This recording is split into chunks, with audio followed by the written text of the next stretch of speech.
halkan maanta ku sugan oo ah goobaan doonayno in dadka baahan ama dan yarta ee degmada Gibiley aanu anagu Camud Foundation aan ugu wareejino 400 qoys oo lagu talagalay bisha Ramadaan inay aftur ka dhigtaan waxaan ku kooban yahay gudoomiye 4 item oo ka kooban bariis iyo daqiiq iyo timir iyo saliid intaasaan markaa Camud Foundation ay doorkan aad gaarsiisaan dadka dan yarta degmada Gibiley si markaa gudoomiyaha degmadu uu markaa nagu soo wargeliyeen runtii intan waxba kama aha in kale ka badan baa loo baahnaa laakiin insha Allah taala waxaan ka dhigi doonaa hordhac ka dhigi doonaa gudoomiyaha iyo gudoomiyaha gobolkana waxaan ugu mahadnaqayaa inay si weyn ay ula socdaan dadka dan yarta iyo baahida deegaanka ka jirta annagu hay'adihiina wixii karaanka iyaga inaan kulba aan soo gudbinana xaqii waajibna saaran weeye marka gudoomiye intaasan hal ku soo koobiyaa wad mahadsantihiin waxaan ku joognaa qaybinta raashinka masaakiinta barnaamijkan runtii ahaa barnaamijyo soo socday rabaanay horeba كدوسان يك قبلهنا رنتي صحولتان كدنيرت ولها برنامج أن كوسو حلي كاسون كشغي نبا مدوي كقدم بيي أما بشو قدم بيي سبا نقعد كهاي نسي لو كل حلات كمساكين تكونوا المجال قبلي ما أنت كان أفرت بقول قيس لو قيمنا يا وحي كم يدهين تذكر دنيرته دجال مجال قبلي كارهان كوي لو صاق قري لصو حقيقي لصو تابتي هذا كأقول لي تم مجال أيان كرسن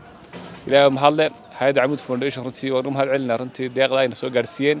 وحنا نكون مع سنتين إلهي نقاول مريو إنك عد صوب حسيتها كما ملهنا رنتي وحنا هالجنيو ده الوجه الناس اللي تذكر يجيب لي مساكين تايه اللي هين أنتوا كفلان هذه أدوان مركب ورثة وما هذا علينا هاي عمود فونديشن أو أنت نشوف رمضان تلابات دقيقة أنا وكرم هنا سوق جالسين حلقي لو قلت لك قلت تتوبة هنا سوق جالسين كحلنا عمود يعني يوم مسؤولين تكسر على وحلنا آدي آد بعد ما سنتين إلى هي ميزان كحسنات كان يقدروا سنة كان واحد نكون شرني حالة ذاك بيكون يا لو شلا جودهان جيس كافرك تتخباه أذاك يا أبارة يا حواس وبيربيري مركا كل إذا كنا واحد نقول تدار كنا إن شاء الله ونسيل من لافتان إلى هنا قريب كنا هقلو ودمياش حافظها أنا واحد نقول ما حد إلا يجنا السافي أنا وصح لنا ذاتك يقول لي تي حافظ كستين إن صح لنا إلا شلا وقت قليل iyagana aad baan ugu mahadcelinaynaa oo si cadaalad ah oo nidaam ay soo sameeyeen insha Allah baahida kulli baahi ma dhamaato farkama qodna dadka kale la mid Ilaahay muxsiinta wax siiyeen wax leenahay waqti adag baa lagu jiray oo leeyahay maanta waa maalin aad iyo aad u wanaagsan aad baan ugu mahadnaqayaa hay'adda Camud Foundation oo markasta ka qayb qaadata sidii ay dadka tabaalaysan iyo dadka danyarta ay u gaarsiin lahayd macaawinooyinka ay bixisiga sadaqada jaariga oo markasta eegata oo la kulmayso iyadoo oo waqtiga chance-ku uu jiro ee leeyihiin baahidu taagan tahay inay mar walba noqoto hay'adda ugu soo horeysa ee iyadu bixisa ee keenta deeqda soo gaarsiisa dadka taasoo ay sabab u tahay maanta iyo maalin kale oo halkan intan ilaa ku qaybinay oo hay'adda lafteedu keentay baahin intan la mid ah ay taagneed chance-kana ay ka soo faa'iideystaan markasta sadaqada ay la baxayaan waqtigeeda ay keenaan waxaan leenahay hay'adda iyo cidii kale ee soo bixisayba Ilaahay miisaanka xasanaadka ugu daro dadka reer Gibiley waa dad isku jira marka sida ay Soomaaliland bulshadeedu gabi ahaanba isugu jirto dawlad hoose ahaan waxay ku dadaashay dawladda hoose degmada Gibiley inay ogaato dadka danyarta ah ee ku nool magaalada gudaheega taasoo ay saamaxday xaafadaha loo kala qaybiyay afarta xaafadood ee magaalada xaafad kastana ay diiwaan gashan tahay inta maxay ahayd danyara ee u baahan in la caawiyo ee aan raashin karsan ama aan cid u soo bixin tiyo maanta qayb ka mid ah la siiyay Ilaahay subhanahu wa ta'ala uga mahad celiyayna goobtan qiimaha badan leh isugu keenay ee loogu gargaarayo lagu caawinayo dadka jilicsan ee ku nool magaalada Gibiley waxaan runtii maamul ahaan aad iyo aad ugu mahad celiyayna barasaabka gobolka oo had iyo jeer runtii aad noogu gacan siiya shaqada iyo adeega aanu dadka u hayno arintan runtii ka shaqaynteedana door weyn ku lahaa mar labaad waxaanu aad iyo aad ugu mahad celinaynaa hay'adda Camud Foundation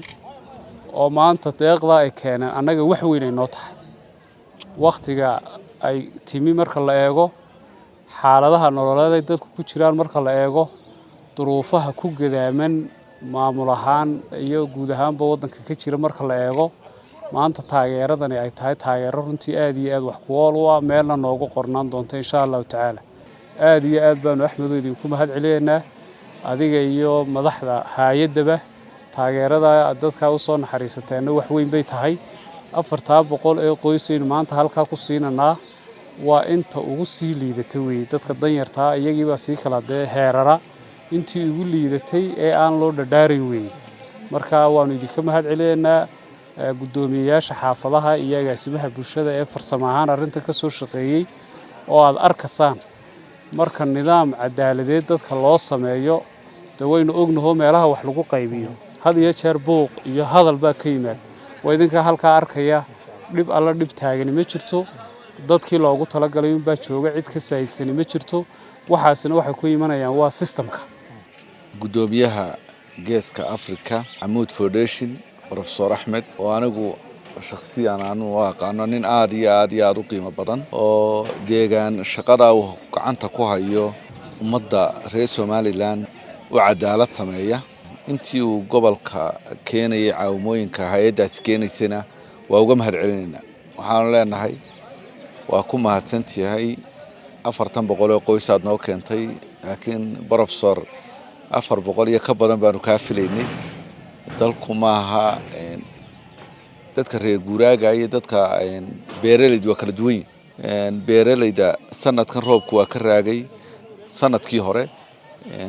dalag badan oo soo baxay ma jiro dadkuna wuxuu ku nool yahay waxa weeyaan waa dalagaas waxaan la dadka ladan war dadkiina baahan marka wax la siiyo buuq iyo xasarad ha gelinina ilaahay khayraad siiyo bir rabadaan baynu ku jirnaa waa bil cibaado waxaanu halkaa u taaganahay waa ummadda na baahan ee aan dhari dab saaran inaynu wax siino waxaa la siinayana dee meesha looga keenay iyo jeebka gacanta loo geliyay ilaahun baa og hay'adaasi tacabka ay u martay iyo halkay ka keentay dee waxa weeyaan iyagu ma hadlayaane dee ilaahun baa og intay u mareen intay u socdeen meeshay ka keeneen way ku mahadsanyiin aad iyo aad baan ugu mahad celinaynaa mar labaad iyo mar saddexaadna waa idiin mahad celinaynaa dowladda hoose ee Gabiley ugu horeeyay guddoomiyaha iyo xildhibaanada iyo xogayaha intaba waxaan uga mahad celinayaa sida quruxda badan iyo nidaamka ah ay ku hagayaan dowladda hoose ee Gabiley oo ah dhaqaale darro markasta waa dhacdaa waxa laga yaabaa in la yiraahdo dowladda hoose waqtigan shaqadeedii sidii ay hore u qaban jirtay maaha laakiin wax walba waxa keena waa dhaqaalaha